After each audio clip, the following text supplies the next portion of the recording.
syempre, nawala na yung eyeliner natin. It's already, what? Almost 6 in the afternoon. So, I just got off from my online work. Ay, ang init.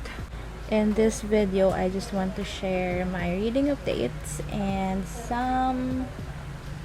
I almost forgot. Kaya pala ako mag-vlog because I just decided to start annotating on my books. And my first book that I will be annotating ngayon is The Veritas Conflict by Shaunti Fehldhahn, which is a Christian fiction fantasy book. So this is a very interesting read kasi religion, and I know myself when it comes to religious topics and fantasies. I have a lot of thoughts, a lot of comments, a lot of questions, and I am also excited to share this book to one of you guys, to one of my subscribers. Sana subscribe ka, no? Hopefully we can discuss this book as well. But before that, nakailang pages na ako. I'm on page 22 already. Almost ilang pages? 2 pages or 4 pages away kay chapter 2. But before we get into this book and before we talk about this book, let me share to you this Smorgasbord, the book that I bought from FB. Kalimutan ko yung pangalan niya, but his pen name is Lumen, Christi, Diogracias. This is his first book ever na na-publish and marketed. So, this is a collection of poems and sonnets and speeches that was written by him and inspired by his real life. So, it's very interesting. I already have finished it.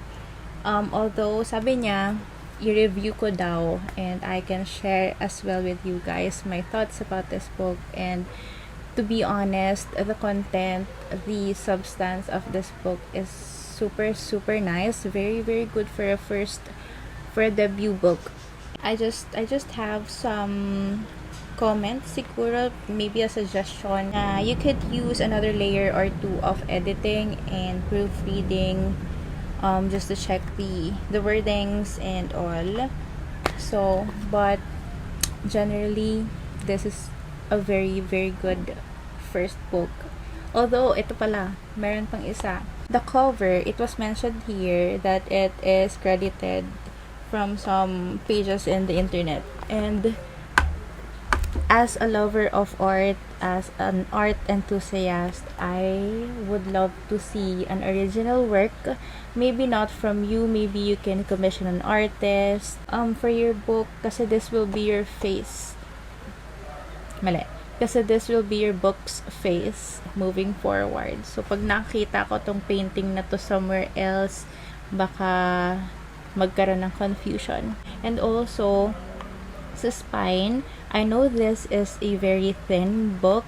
I have here but it has the title and the name of the author's spine. And if you want your book to be part of a collector's shelf or bookshelf, you would want your book to be identified easily. So, alam mo na agad na, ito yung Smorgasbord. That's all that I can share, or that I can maybe comment for the improvement of your next book or your next reprint, if ever. And another thing that I am reading, The Frankenstein.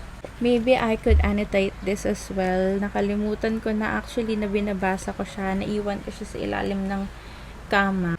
Naalala ko, I started reading this one night and hindi ko na siya nabalikan. And the pages also have a good spacing. Kasya dyan yung sulat. Kasya dyan yung sulat ko. Or maybe I can use post-its and sticky notes or tabs. Let's see. Let's try.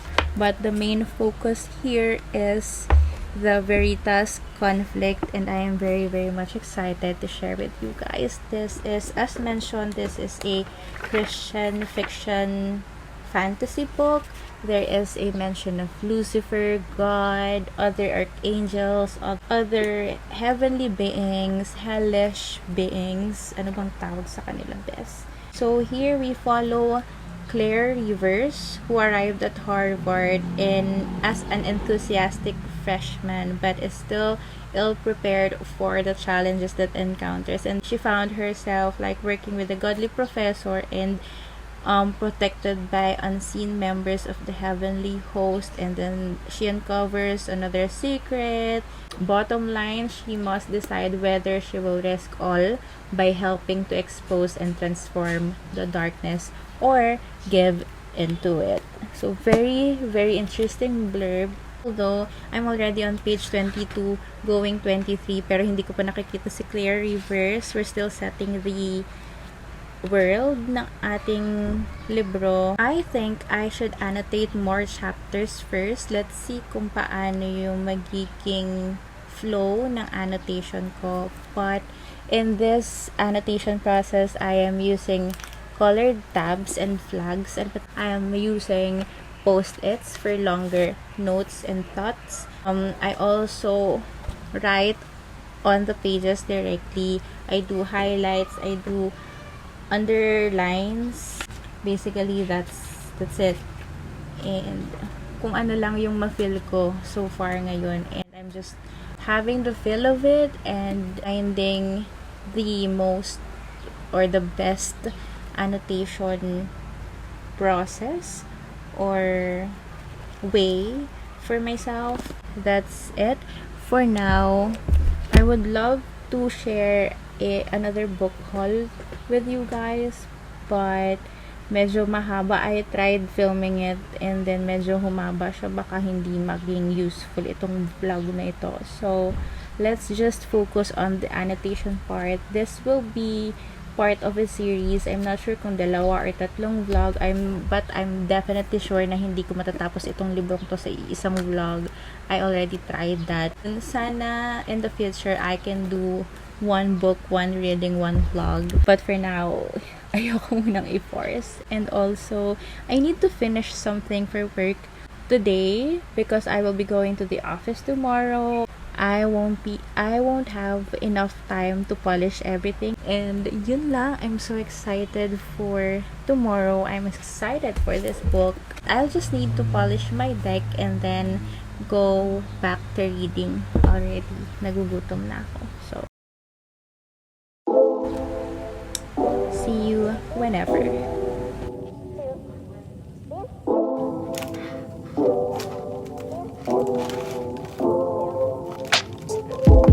All we do is drive around aimlessly, trying to forget who we wanna be, trying to just breathe and be carefree, baby, you and me. Head up in the stars, driving fast cars, feeling like we're outlaws with our deep scars and our fast cars. I'm sorry that we're not who you want us to be. I'm sorry that we never got a degree. I'm sorry that I'm always feeling me and not you.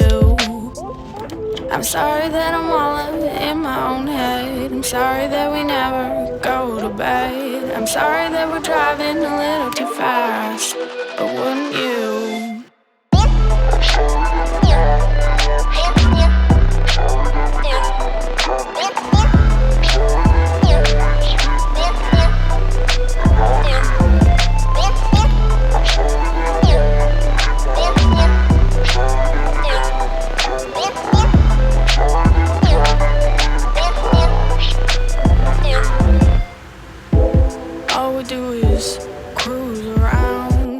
Find another town to burn to the ground, trying to find a street that we haven't seen, looking for some kind of meaning in the little things. Hello.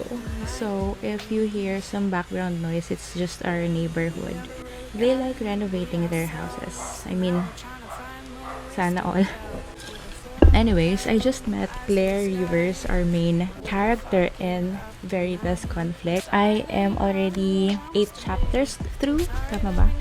But we met Claire Rivers, our main character or protagonist on chapter 3, if I'm not mistaken. And the book just got exciting when she entered. When we are still building the world, like first and second chapters, sorry, but it was boring to me. Maybe I'm just not into the heavenly beings and hellish beings, demons, devils, etc.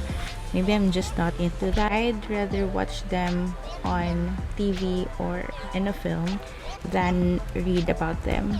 I realized just now kasi akala ko before magiging interesting siya because I love Lucifer. So I thought I would enjoy reading about them or about our angels, but apparently it's not enjoyable to me. Pag nandun lang sa parts na yung real life or parang yung normal life ni Claire Rivers, that's where it gets interesting to me. But anyways, I still try to appreciate those parts na I don't find really interesting, and I comment pa din. This is how my book looks like. So I have post-its and I have highlights as well. There are also notes like this one.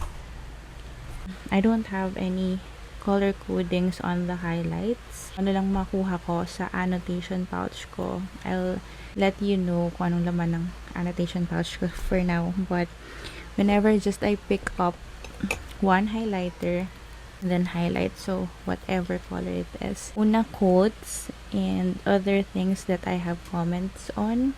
There are also parts na I don't have my highlighter with me, so I just underline them like this one. Kailan lang ako magkaroon ng mood to pick up a highlighter, saka lang ako mag-highlight. So medyo gulo-gulo pa ang aking process, but I have a color coding with my tabs as usual. Nasa unahan. Ooh, yeah.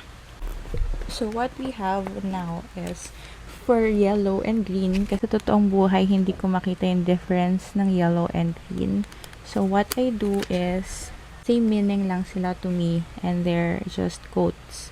So I can just pick up whatever quote that I want to share, like for reviews, for Goodreads, etc. I think one is a character reference. I have here a couple or 3, 4 pinks here. 1, 2, 3, 4, 5. And those are the important characters that I have noted. So, hindi lahat nakukuha ko, hindi lahat nakakatch ko kasi there are chapters na, uy, may nabanggit na name but I didn't actually notice him or her sa previous pages. So, saka ko lang sila natatab whenever there is a noticeable or a big change or update on that specific character. That's that's when I put pink tabs. For orange is, let's get back to this are referencing, this will be like, I'll get back to this to research more, and I'll get back to this to,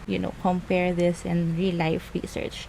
So, usually, I do this sa mga names of angels, names of demons, kasi I am interested on their characteristics. Kung yung description nila in the book is actually their description sa Bible, or kung nasa Bible man sila, or the depiction of their characters in real life, I mean in our life. I also usually use color blue, which is for the quotes that I share on social media, pero I don't have blues pa here.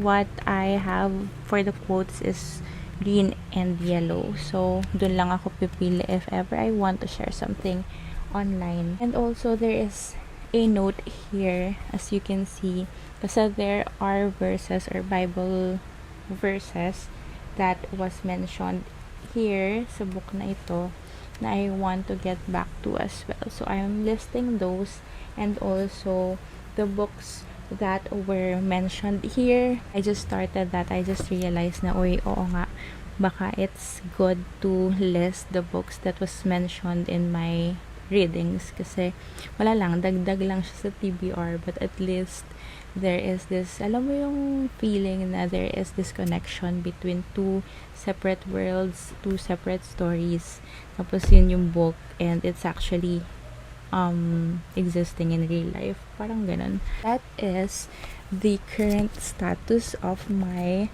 annotating journey. I already have annotated 7 chapters. So I just started chapter 8. Bibilis lang yung chapters nila eh. Like this one, ganito lang kanipis yung 7 chapters. This is chapter 8, start of chapter 8. I think mabilis lang siyang basahin if you really have the time. But I also have other readings and I'm still preparing for Nemo's birthday this weekend. But for now, I want to share with you my annotating or annotation pouch. I have this pouch already ever since I restarted my reading kasi nga I always try naman to start highlighting or annotating. It just didn't work for me and gusto ko sana siyang gawin, like gusto ko siyang gawin, gusto ko maglagay ng comments, gusto ko maglagay ng notes because every time I go back to that page, a specific page, I want to remember what I thought about it. Kaso, tamad ang lola mo and also I was scared to, write the wrong things, which is silly kasi are there even wrong things when it comes to giving your feedback or giving your opinion or comments? Wala namang tama at mali when it comes to giving reviews. Anyways, that's why I need to practice kasi I know naman na whenever there is a new practice na not usual part of your usual practice, you're not really comfortable talaga sa change sa una, and there are birth pains na tinatawag nga namin whenever we change like policies and guidelines and practices. That also applies when you are like annotating or changing your ways of reading and your ways of reviewing.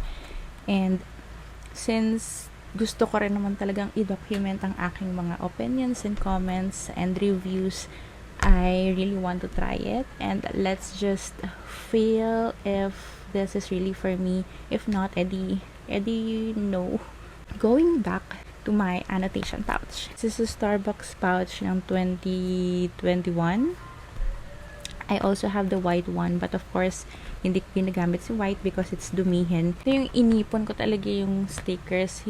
Usually kasi hindi ako nag-iipon ng stickers. I just get my coffee. Ganyan, parang reward lang talaga yung stickers for me. But last year, I really felt like I did this pouch. The girl, ang nipis niya, ang ganda ng material.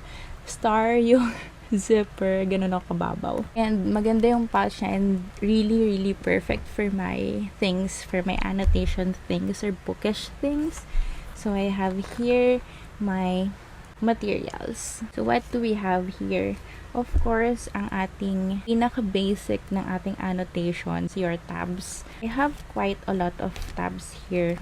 Meron din akong spare extra, ganyan.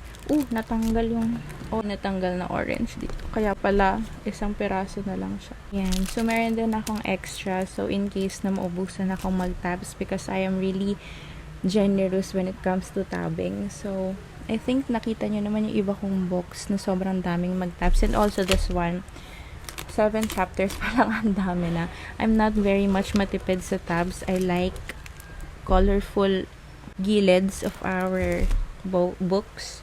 I also have here post-it notes, iba-ibang sizes. I have this one. This is the largest. I have yung ganito kalaki.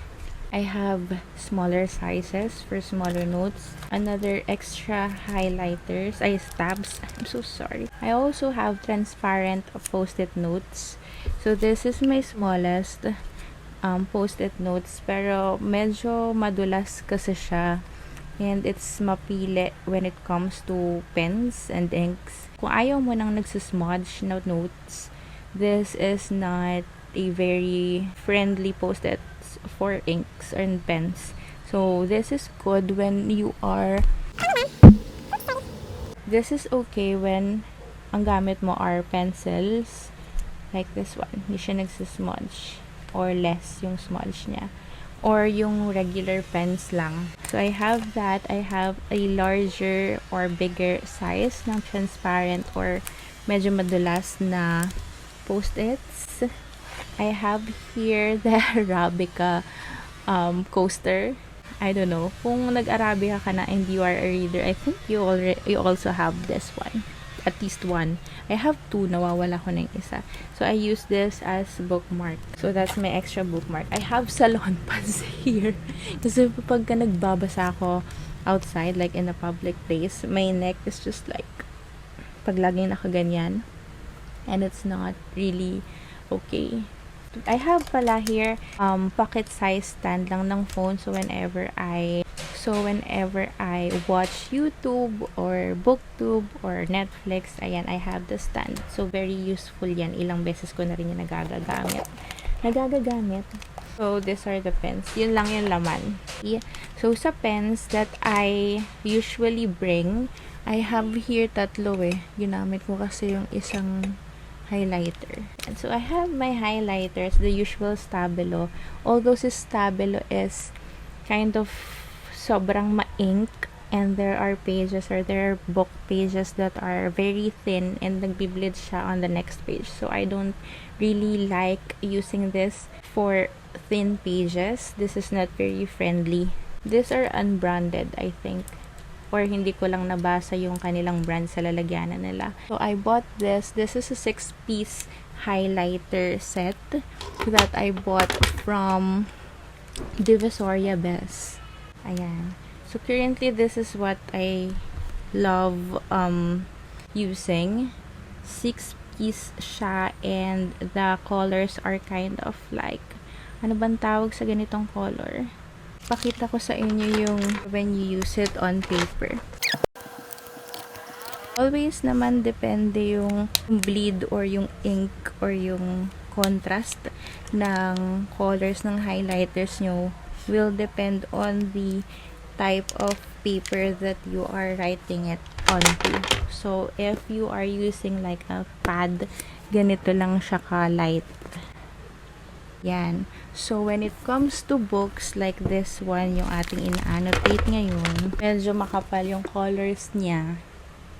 I bought this in Divisoria. I think one of the malls doon. Meron kasi doon mga stationery stuff and naghahanap ako ng pang-giveaway kay Nemo na toys or art stuff na wala akong mahanap. Instead, I bought something for my own. Anyways, for the pens, I use Papermate pen. Ayan, pink lang pareho yung gamit ko. This one is more purpley and this one is the pink, more pink one. Ganito yung itsura niya. Ayan. So, this is for the post-it and this is yung itsura niya sa page. And, nagbi-bleed ba siya? No. Hindi mo makikita sa next page yung traces ng sulat mo sa kabilang page. But again, it will depend on how heavy your hand is. Kung madiin ka magsulat, of course, makikita siya. And also, I have a gel pen. The usual Dong-A. Siguro kung kabatch ko kayo, 2009 to 2013 college, this is the most used, most bought gel pen nung aking time. So, ngayon medyo mas mura-mura na siya. Dati kasi mahal nito eh. Also, bring with me the black one kasi ito yung ginagamit ko when it comes to contact tracing, when it comes to signatures, para hindi na ako mag-borrow ng pen from other persons or outside. So, that is the laman of my annotation pouch. And, hopefully, madagdagan ito. Hopefully, tingnan natin kung kasya pa. So, that's it for now. And I promise to update you on my progress on the next vlogs, if ever. Yes, I should. But for now, all I can share is if you are afraid or scared to start annotating, don't. Huwag kayong matakot. Don't be scared. Just get into it. Choose your parang least favorite book muna. It's not that this is my least favorite book. I'm starting to love that. Choose the book that you are willing to not sacrifice, but you are willing to write on and to get messy with. Kasi it's really not, I understand that it's really hard to convince yourself to write on your books, especially those that are kind of mahal, or those that has sentimental values for you. So it's really difficult. So choose one book that you are okay to mess around with. I started like tabbing first, and then if you're okay now with your book, like na gusto mo nang okay na sa yung malagyan ng inks or any notes, start highlighting, and then slowly transition, or not transition, but add more notes or written notes on your book pages. Or kung hindi pa rin kayo comfortable, you can use post-it notes or any notes na pwede ninyong matanggal anytime. Go with it and go with the flow. And kung iniisip nyo kasi this is an investment, I would like to sell this book in the future. Maybe I could get some money back. Meron talagang value sa money, or meron talagang higher value, or you can get higher payback or money back if your books are parang walang gasgas or walang signs of usage or reading. But there are also people who are interested, very, very much interested, to buy annotated books. And gusto ko din yun start, actually. Gusto ko siyang itry. That's it for this video. I hope nakashare ako ng inspiration sa inyo kung hindi pa kayo nag-annotate, or at least an idea on how to start annotating. And let's go through that journey together. Comment down below your thoughts, or how did you start your annotation journey? What scares you? What challenges you? And then we can discuss and share our stories as well and inspire each other. So that's it for now. I will see you on my next video. Bye! I'll give you ukulele lessons Monday mornings if you're free.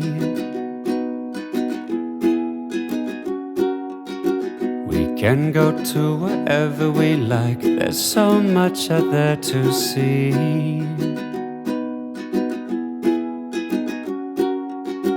And you can